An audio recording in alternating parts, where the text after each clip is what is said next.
Bonjour à tous, aujourd'hui nous allons parler de la formation des mots et des familles de mots. Tous les mots possèdent un radical.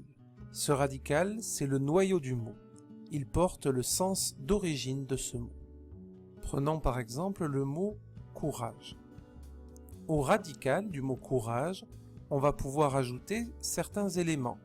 Par exemple, un préfixe, comme des, ou un suffixe, comme ment. Et grâce à ce préfixe et à ce suffixe, on va obtenir d'autres mots que l'on appelle des mots dérivés. Décourage, découragement. Petit avertissement avant de continuer, il peut y avoir des variations de radical. Ainsi, le radical du mot douleur va varier légèrement dans l'adjectif indolore ou dans l'adjectif douloureux. Même si le radical varie légèrement entre ces trois mots, il s'agit du même radical, le radical du mot douleur. Intéressons-nous maintenant aux préfixes. Les préfixes se placent avant le radical du mot. Ils modifient le sens du mot et ils ont souvent un sens précis en fonction du préfixe que l'on choisit. Par exemple, le préfixe « re » indiquera à nouveau en arrière, venir, revenir. Les préfixes en, en ou em vont avoir le sens de dans.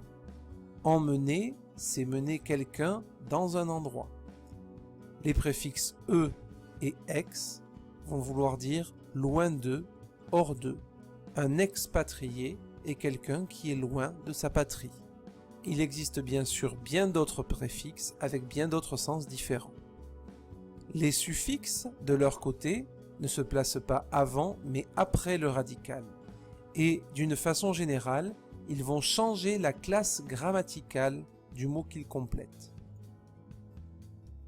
Ainsi, si l'on prend l'adjectif rare et qu'on y rajoute le suffixe t, on obtient le nom rareté.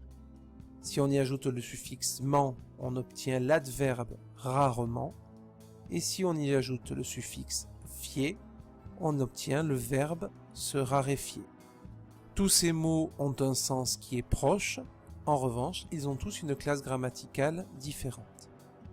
Dans certains cas particuliers, le suffixe servira aussi à faire varier le sens du mot, pour indiquer par exemple la possibilité, faisable, la petite taille, une maisonnette, ou éventuellement le contenu d'un objet, une cuillerée. Pour terminer cette vidéo, il ne nous reste plus qu'à définir ce que l'on appelle une famille de mots. Une famille de mots désigne l'ensemble des mots qui ont le même radical. Ainsi, les mots long, longueur, longuement, allongé, rallonge, comme ils sont tous formés à partir du même radical long, appartiennent à la même famille de mots.